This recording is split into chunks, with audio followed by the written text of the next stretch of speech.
kita masih diberi kemampuan untuk memenuhi panggilan sholat subuh berjamaah yang dilanjutkan dengan tarik akad. Untuk saudara kita yang pagi ini tidak bisa hadir karena satu dan lain urusan, mari kita doakan mudah-mudahan Allah melancarkan urusannya. Dan untuk saudara-saudara kita yang tidak bisa hadir karena sakit, mari kita doakan mudah-mudahan Allah angkat penyakitnya dan Allah sembuh. Passwordnya ini.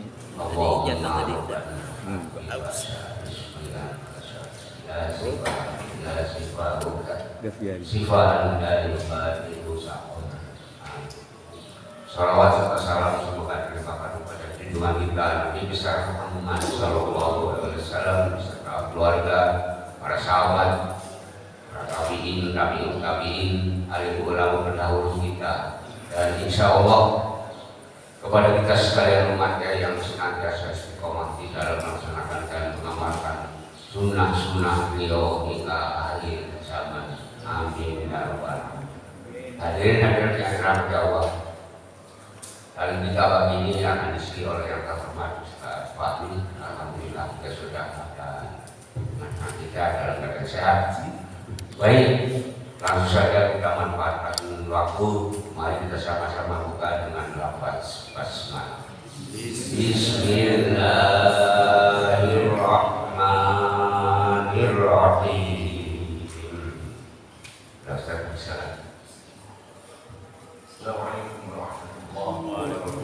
Assalamualaikum warahmatullahi wabarakatuh. Alhamdulillahilladzi anzala as-sakinata fi qulubil mu'minina liyazdadu imanan ma'a imanihim wa lillahi junudus samawati wal ardi wa kana Allahu 'aliman hakima. Asyhadu an la ilaha illallah wahdahu la syarika lahu wa asyhadu anna Muhammadan 'abduhu wa rasuluh. Allahumma shalli wa sallim 'ala hadha an-nabiyil karim wa 'ala alihi wa ashabihi ajma'in. Ya ayyuhalladzina amanu taqullaha wa qulu qawlan sadida yuslih lakum a'malakum wa yaghfir lakum dhunubakum. Wa man yuti'illaha wa rasulahu faqad faza fawzan 'azima. Amma ba'd, fa inna ahsanal kalami kalamullah wa khairal hadi Muhammadin sallallahu alaihi wasallam. Wa syarrul umuri muhdatsatuha wa kullu muhdatsatin bid'ah wa kullu bid'atin dhalalah wa kullu dhalalatin finnar. Allahumma hadina bil Qur'an aw kama qala Rasulullah sallallahu alaihi wasallam. Jemaah Masjid Subul Salam yang berbahagia, insyaallah dirahmati oleh Allah Subhanahu wa ta'ala. Segala puji bagi Allah yang telah memfasilitasi kita semenjak kita berada di rahim ibu kita dan dinyatakan jadi, maka Allah memfasilitasi semua kebutuhan kita. Organ-organ penting belum berfungsi, tapi kembali ilmu Allah. Bagaimana Allah menjamin kehidupan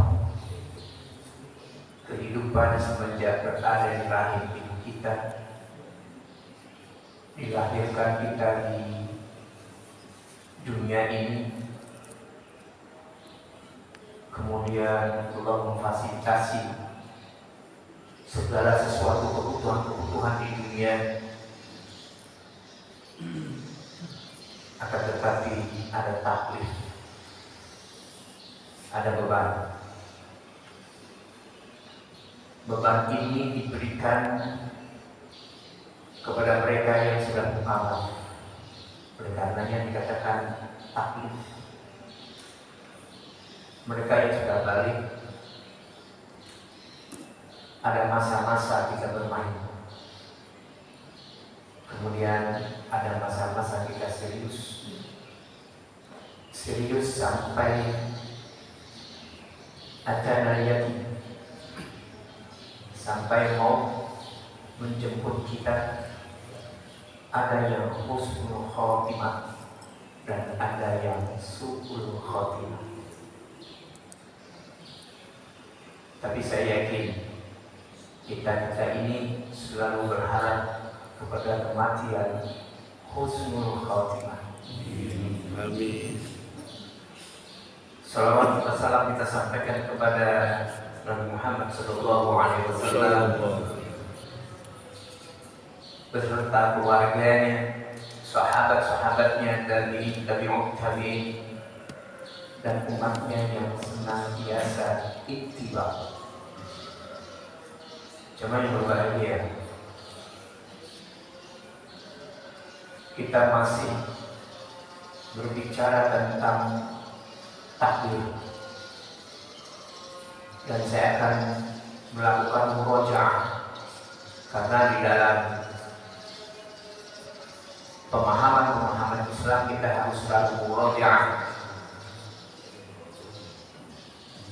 Tidak bisa kita berjalan terus tanpa kembali kepada ilmu-ilmu yang pernah kita pelajari.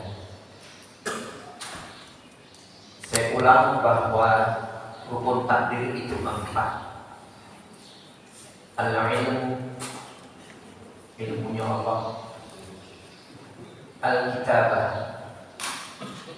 pencatatan.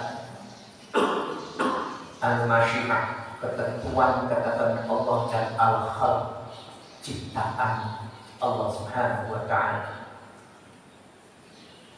Apabila kita cerdas bila mensikapi hal ini, bahwa semua ciptaan itu diawali dengan ilmu. Satu informasi yang sangat penting bahwa ilmu itu sangat penting.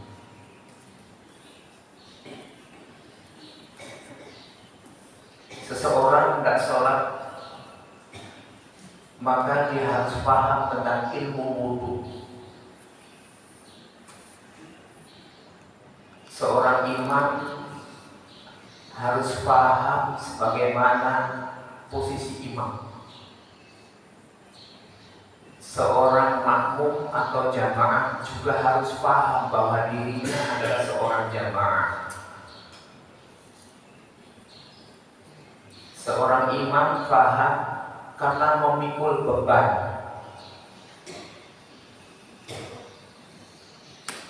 Berapa banyak yang dipimpinnya. Karena seorang imam adalah seorang pemimpin, dan setiap pemimpin akan dimintai pertanggungjawaban.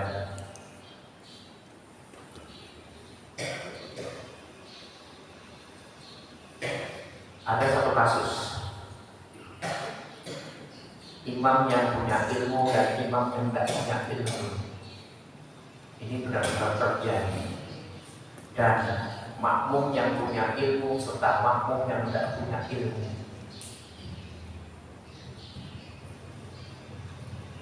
Yang satu terjadi di salah satu pesantren, yang satu terjadi di salah satu masjid.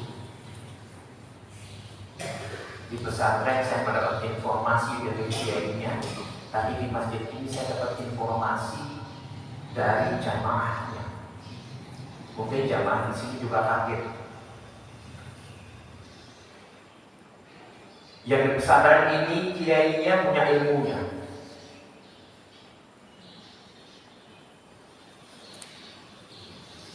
Judulnya sama-sama lupa. Apakah Rasulullah tidak pernah lupa? Rasulullah pernah lupa. Rasulullah itu pernah sholat subuh tidak mengimami, baru ingat sesudah di mihrab, belum mandi junub. Maka Rasulullah menahan para sahabat masuk kembali untuk mandi junub, sehingga sahabat menyampaikan tetesan air dari rambutnya masih terlihat. Rasulullah pernah lupa tasyahud awal. Rasulullah juga pernah lupa dalam rakaat. Sehingga sahabat bertanya, apakah sholat kali ini digosok? Jadi kejadian itu telah terjadi semenjak Rasulullah SAW ada sebagai apa? Sebagai pelajaran. Sebagai pelajaran. Jadi imam ini lupa. Dari rakaat sujud, rakaat yang kedua dan sujud yang kedua harusnya tasyahud awal sang imam langsung berdiri. Tadi yang saya katakan ada jamaah yang punya ilmu dan ada jamaah yang tidak punya ilmu. Maka makmum di belakangnya melafazkan tasbih subhanallah. Imam ini terus berdiri. Makmum yang lain juga melafazkan subhanallah. Tapi imam tetap berdiri sampai menyelesaikan sholat dan sebelum salam sujud syahwi.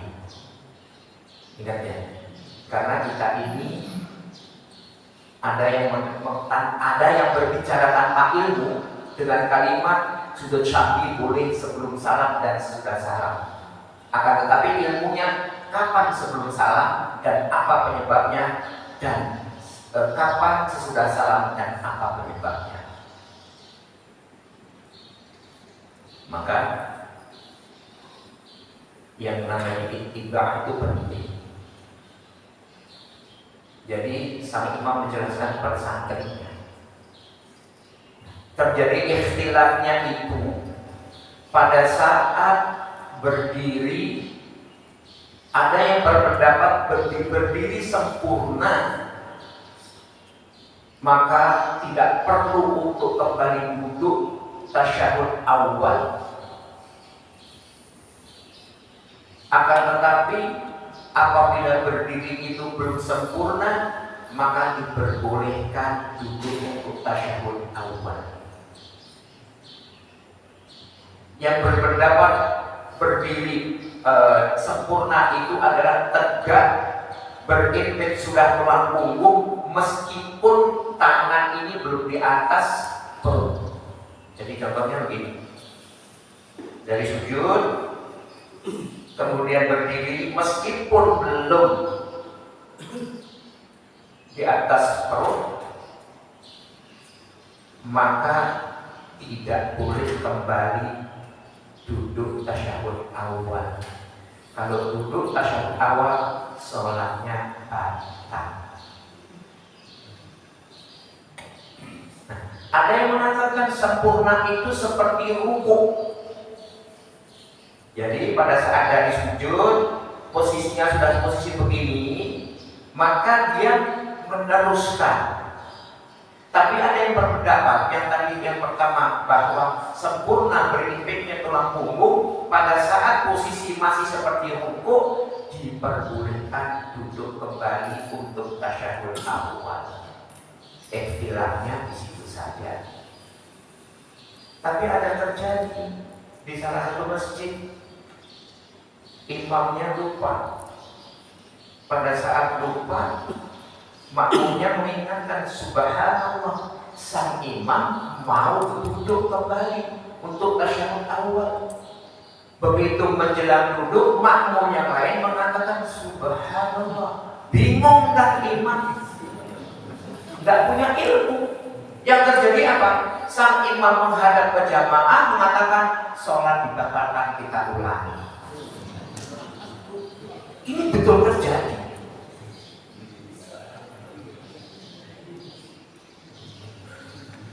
Ini betul terjadi. Maka ilmu itu yang paling penting untuk diri sendiri dulu yang menyampaikan. Karena sang imam ini rupa-rupanya menyampaikan kajian fikih, kitabnya kitab Bidayatul Mujtahidin, penulisnya adalah Ibnu Rushd. Ibnu Rushd ini penulis fikih yang berafiliasi kepada tasawuf. Ilmu fikih itu banyak, bukunya banyak ya. Saya sendiri punya 10 tentang fikih. Yang terakhir saya membeli kitab tuntunan sholat dari wudhu. Begitu saya buka, masya Allah, isinya penuh dengan subhat. Saya tumpuk.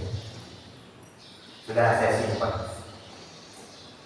Saya lupa menulisnya, dari Gresik, bawa kemana. Jadi ilmu itu penting sekali. Seorang pembaca Al-Quran juga harus punya ilmunya. Ilmu makhrajul huruf terutama, ilmu tajwid terutama harus punya. Baik. Ini pernah saya sampaikan dalil tentang al-ilm, ilmunya Allah Subhanahu wa Ta'ala. Saya akan melanjutkan dengan dalil-dalil yang berikutnya, akan tetapi tidak banyak. Dalil yang pernah saya sampaikan yaitu di dalam surah Al-Baqarah ayat yang ke-30. Wa yuqala rabbuka lil malaikati inni ja'ilun fil ardi khalifah qalu ataj'alu fiha man yufsidu fiha wa yasfiku ad-dima' wa nahnu nusabbihu bihamdika wa nuqaddisu lak qala inni a'lamu ma la ta'lamun. Silakan terjemahkan. Dan ingatlah ketika Tuhanmu berfirman kepada para malaikat, Aku hendak menjadikan khalifah di bumi. Mereka berkata, apakah engkau hendak menjadikan orang yang merusak dan menumpahkan darah di sana? Sedangkan kami bertasbih, memujimu dan menyucikan namamu. Dia berfirman, sungguh aku mengetahui apa yang tidak kamu ketahui.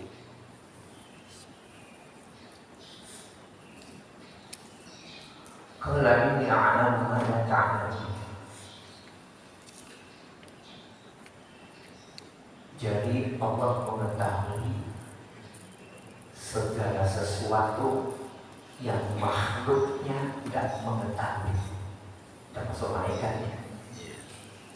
Malaikat itu kan mencatat segala sesuatu yang sifatnya lahiriah, tapi yang sifatnya hati malaikat tak tahu. Syaitan pun tidak tahu, yang tahu hanya Allah.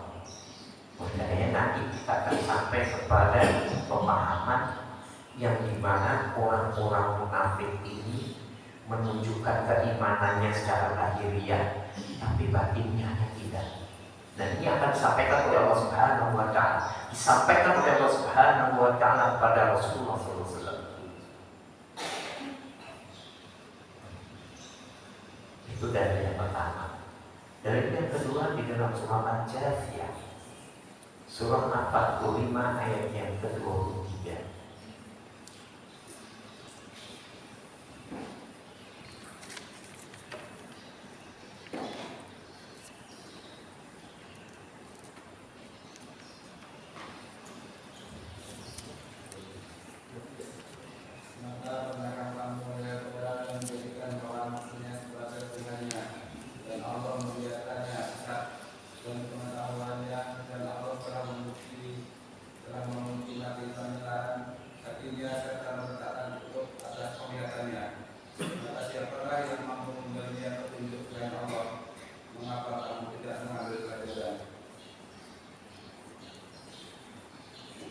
Allah Subhanahu wa Ta'ala menyampaikan bagaimana orang-orang yang berjalan di muka bumi ini menggunakan tolukul hawa nafsu. Afara'aita man ittakhadha ilahahu hawa fa'adallahu ala ilmin, dan dominasi ini diketahui oleh ilmunya Allah Subhanahu wa Ta'ala, diketahui oleh Allah Subhanahu wa Ta'ala. Pokoknya baik dan benar menurut hawa nafsunya. Al-Quranul Karim semua dalil-dalil dinafikan. Sampai beribadah pun juga dengan hawa nafsunya.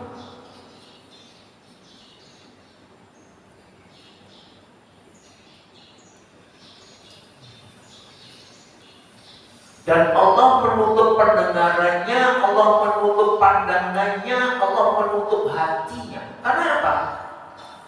Hawa nafsu sebagai acuan di dalam hidupnya. Ibadah pun juga begitu. Hati-hati ya. Banyak saat ini orang yang beribadah yang dikejar pahala.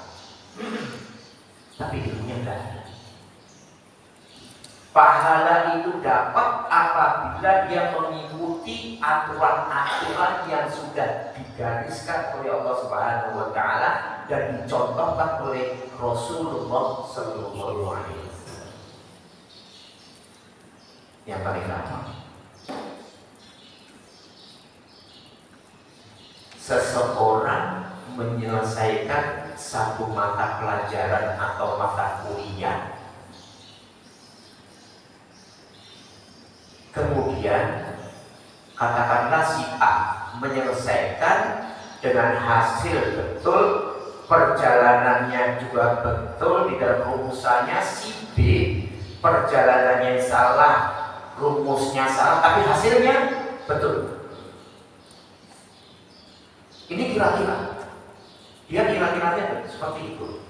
Maka dia seperti apa? Yang akan mendapatkan menilai adalah mereka yang menggunakan acuan dengan dalil-dalil yang betul dan menghasilkan hasil yang betul. Itu yang berbeda. Meskipun si B ini hasilnya betul, akan tetapi perjalanannya salah, maka dia tidak akan mendapatkan nilai. Semua kepengen ke surga, tapi kadang-kala menempuh dengan jalan yang salah. Apakah surganya dapat? Tidak.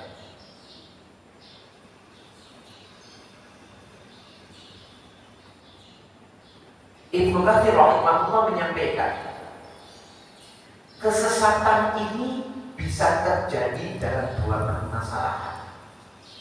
Sesat memang dia orang yang sesat, ada orang yang sesat sudah menerima hujah, sudah mendapatkan dakwah, tetap aja sesat. Karena dominasinya dengan hawa nafsu. Maka Allah Tabaraka wa Ta'ala menyampaikan, afara'aita man ittakhadha ilahahu hawa. Jadi kita disuruh melihat ada orang-orang yang menggunakan hawa nafsu sebagai Tuhannya.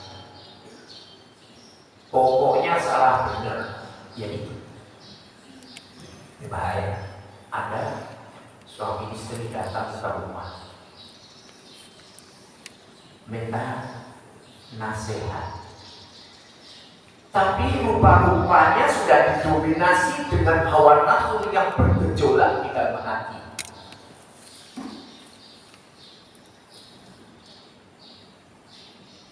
Si istri ini menyampaikan segala sesuatunya dengan emosional. Kan gak sopannya di rumah orang ngomongnya kencang. Dan selalu menuding suaminya ini salah. Sampai-sampai ada kalimat yang diucapkan oleh si istri, kalau begini aku gak tahan, aku mau minta cerai.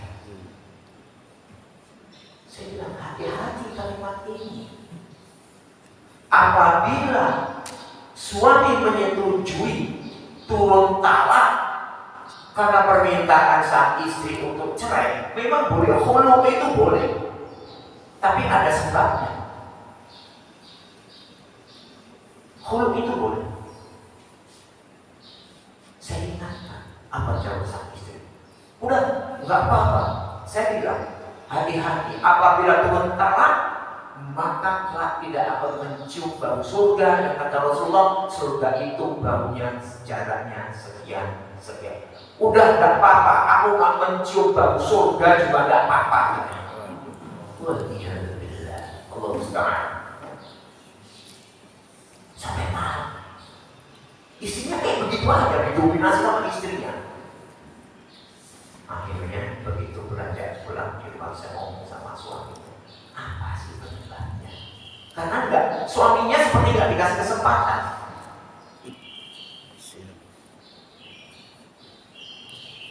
Jadi sang suami ini sering pergi, nggak ngomong satu pekan, nggak pulang.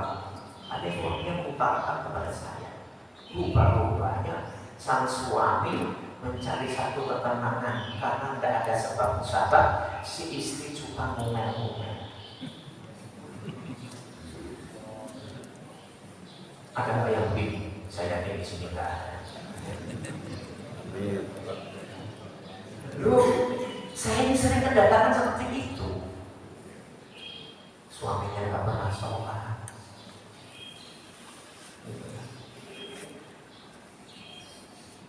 minta cerai. Saya bilang, dulunya sholat apa enggak? Ya sholat. Kenapa sekarang nggak sholat? Saya juga nggak tahu. Oh, mungkin bacaannya lupa.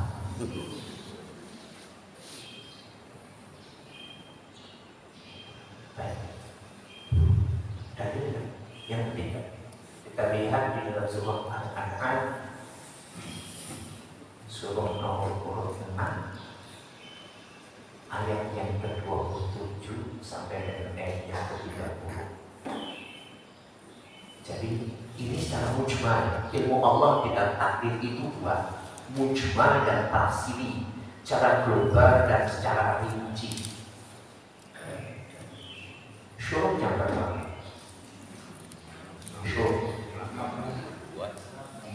602 sudah masuk sholat ya, insyaallah. Ingatkan saya bakal kebablasan. Silakan.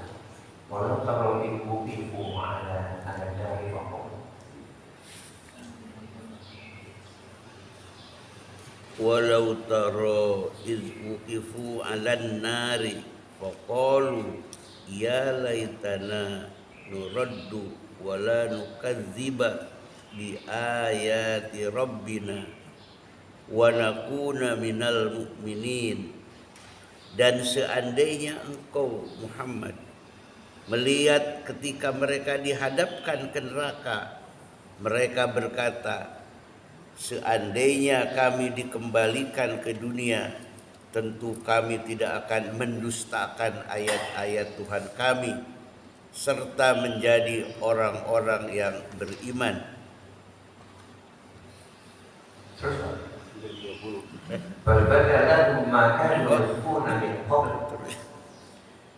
Bal badalahum ma kanu yukhfuna min qablu walau ruddu la'adu limanuhu anhu wa innahum lakazibun. Tetapi sebenarnya bagi mereka telah nyata kejahatan yang mereka sembunyikan dahulu. Seandainya mereka dikembalikan ke dunia, tentu mereka akan mengulang kembali apa yang telah dilarang mengerjakannya. Mereka itu sungguh berdusta. Wa qalu in hiya illa hayatunad dunya wa ma nahnu bimab'utsin.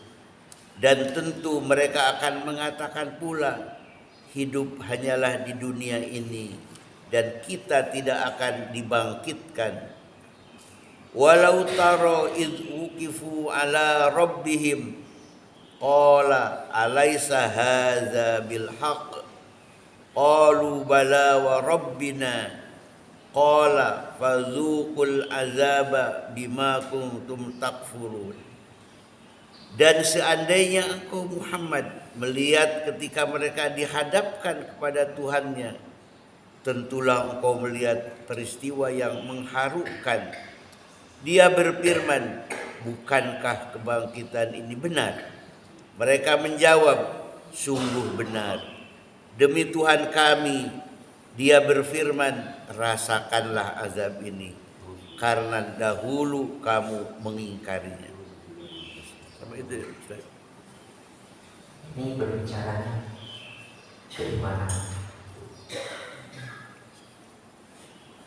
Jadi keimanan itu perlu adanya cinta dan mewarnai indah di dalam hati kita. Jadi ayat ini ayat informasi yang disampaikan oleh Allah kepada Rasulullah SAW, satu kejadian yang mengharukan. Jemaah,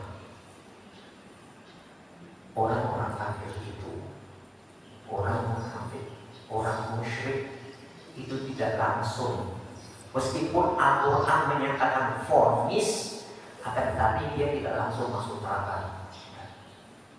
Dibuat sesuatu yang sangat mengharukan.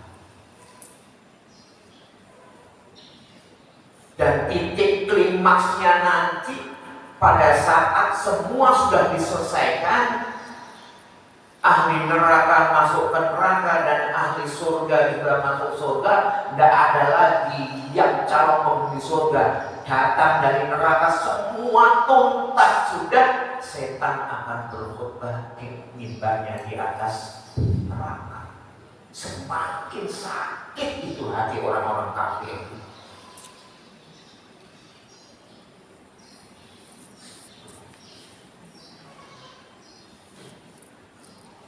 Walau tarawil wuqifu 'alan nari faqalu, jika engkau wahai Muhammad melihat bagaimana orang-orang kafir pada saat dihadapkan ke neraka, belum dimasukkan ini, baru dihadapkan. Di hadapan ke neraka, melihat neraka itu bukan sekedar api yang begitu panas, akan tetapi ada rantai-rantai yang besar, ada belenggu-belenggu, dan yang paling dasar ada yang namanya at-tabut.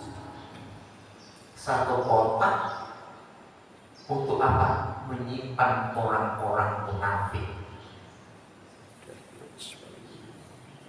Udah di api neraka paling dasar, kemudian di dalam kotak, dan tidak mungkin bisa keluar selama-lamanya disiksa.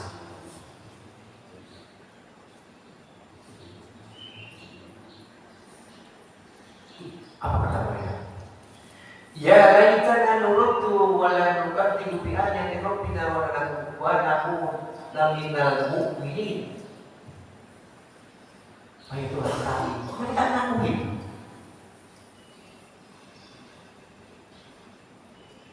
Jadi ini ilmunya Allah tentang takdir yang dimana akan terjadi kelak di akhirat. Orang-orang kafir ini pada saat berjalan hendak ke neraka di stop dulu oleh Allah.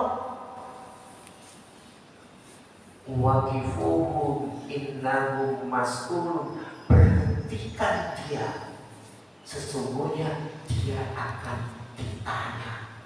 Begitu sampai ke bibir neraka juga ditanya lagi oleh malaikat penjaga neraka. Wasiqal ladzina kafaru ila jahannam zumara. Orang-orang kafir ini digiring ke neraka berbondong-bondong. Hatta idza ja'uha futihat abwabuha, sehingga begitu dia sampai kepada pintu neraka, malaikat bertanya. Hatta idza ja'uha abwabuha, apa kata malaikat? Apakah belum pernah datang kepadamu alam ya'tikum rusulun minkum yatluna 'alaikum ayati rabbikum wa yunzirunakum liqa'a yaumikum hadza. Apakah belum pernah datang kepadamu seorang utusan yang yatluna alaikum, yang membacakan ayat-ayat Rabb-nya, wa yunzirunakum, dan yang memberikan peringatan-peringatan, liqa'a yaumikum hadza, sehingga engkau dipertemukan di hari yang seperti ini. Jawab mereka, mereka akan tapi sudah berlalu lama. Jadi nggak begitu saja. Ahli surga langsung masuk surga.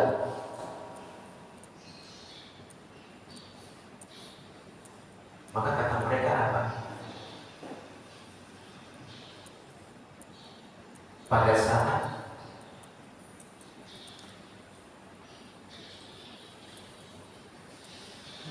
melihat, maka kata mereka, ya Rabb, kembalikan aku ke dunia.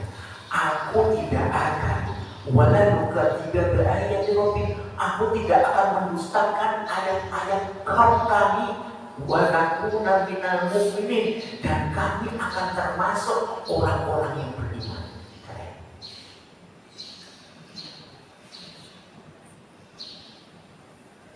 Ini mereka mengatakan itu. Kami akan termasuk orang-orang yang beriman. Tapi orang-orang kafir saat ini yang masih berada di dunia ini salah di dalam memahami keimanan. Coba orang yang gereja itu berangkat mengatakan apa? Kami ini orang yang beriman. Tapi di dalam Islam keimanan tidak semudah itu.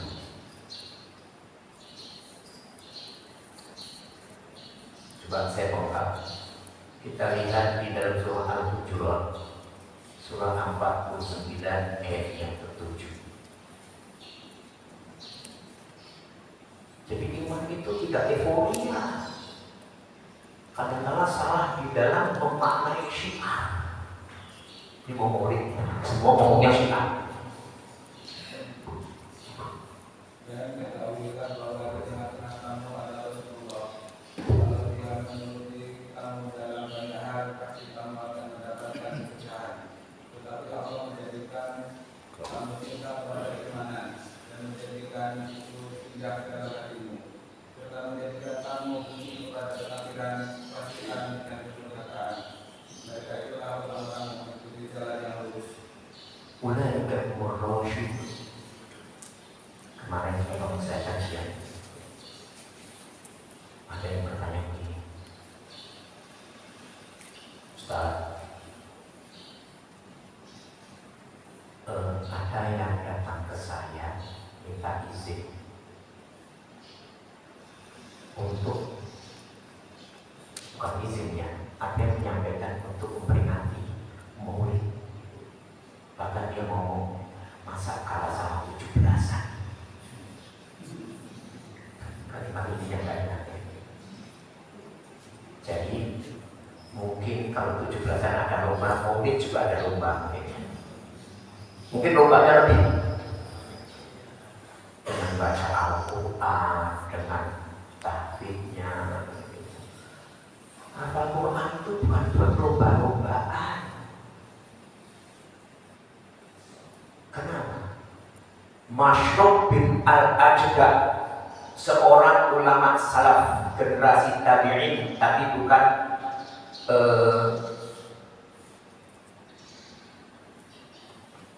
ittabi,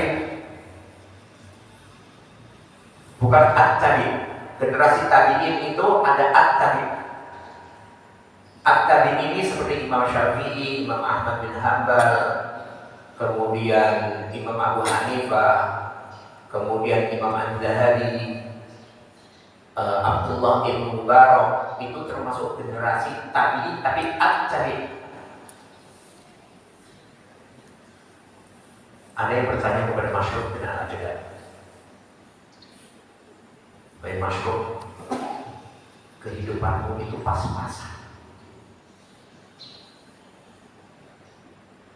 Apakah engkau tidak mempengen ada kelapangan dan mencukupi kehidupan? Masuk dalam kondisi kecukupan.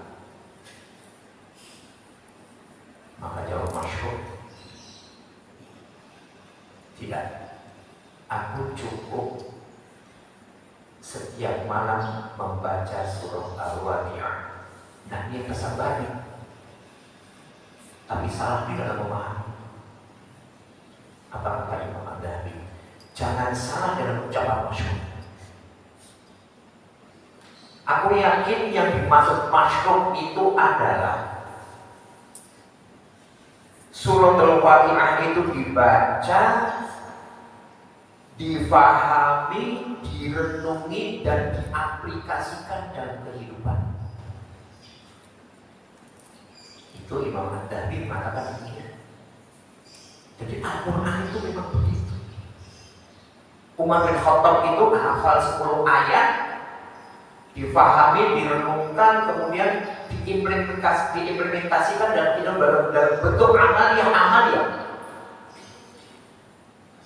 Maka Siti Aisyah mengatakan kepada Masyhur, "Baik Masyhur, engkau sudah aku anggap seperti anakku.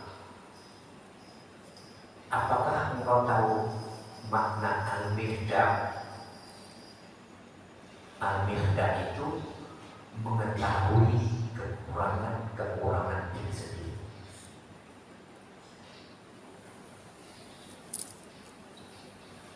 Akhirnya si bertanya orang datang, kenapa harus ada maulid?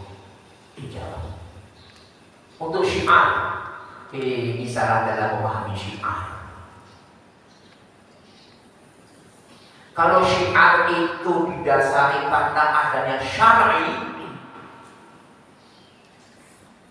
maka syar'i itu keberlakuan hukum-hukum yang diturunkan oleh Allah berupa titah dan difahami merupakan satu taklif kepada mukallaf,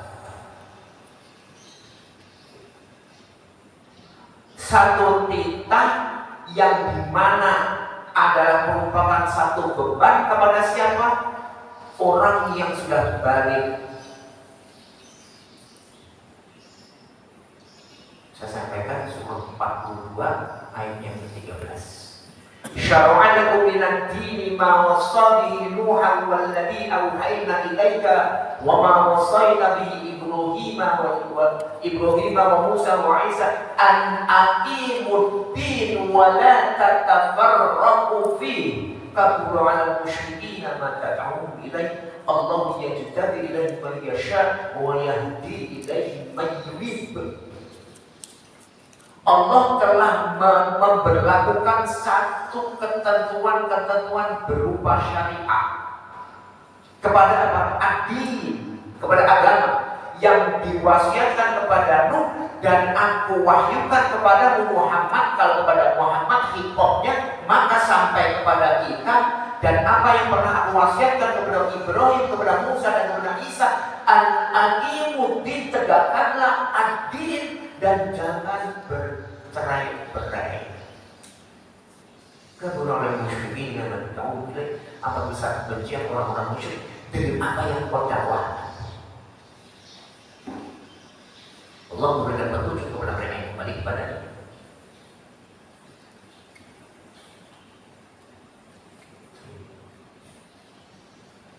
Jadi di dalam ayat yang ke-7 surah Al-Hujurat itu menjelaskan orang yang beriman itu begini loh.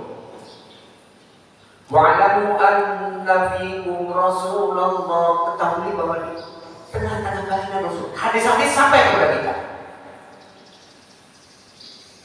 Tapi kita harus memilah mana yang mutawatir, mana yang sahih, mana yang gharib, mana yang hasan, mana yang ghairi, mana yang dhaif. Kadang-kala hadis ada yang dhaif dari sanadnya ada,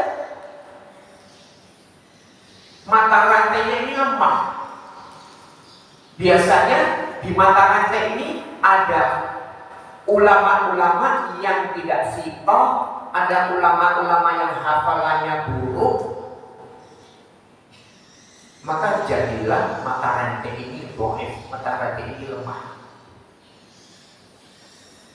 Nah, maka perlu adanya kecerdasan, maka perlunya ada ilmu. Perlu adanya ilmu. La yuti'ukum fi katsirin minal amri la'anittum. Apabila Rasul itu memberikan kepada kalian,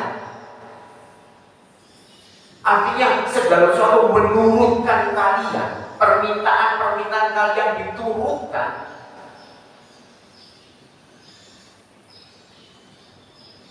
maka akan menjadi satu urusan yang sangat berat bagi kita, apapun bentuknya. Ya kan begitu.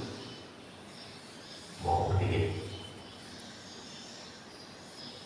saya tidak mau begini, tapi saya berbicara yang berpihak memperingati kelahiran Rasul itu siapa? Istri-istrinya kan? Kan dia begitu. Kita nih tanggal lahir istri kita WA. Meskipun dalam satu rumah untuk apresiasi. Wih, suamiku perhatian, dia WA, tidak apa-apa deh, meskipun tidak ada hadiah.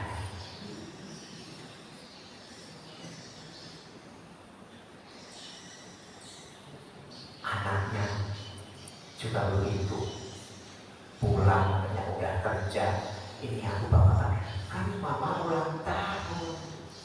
Harusnya kan seperti itu. Siti Aisyah lebih punya hak, Ummu Salamah lebih punya hak.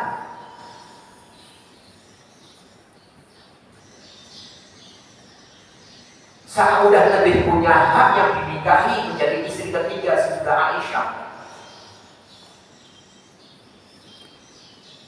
Bukan kita. Tapi Siti Aisyah tidak pernah memperingati. Siti Aisyah tidak pernah, ya Rasulullah selamat ulang tahun ya. Tidak pernah. Abu Bakar As-Siddiq mertuanya, ya Rasulullah. Manggilnya nggak Muhammad tapi Rasul, ya Rasulullah.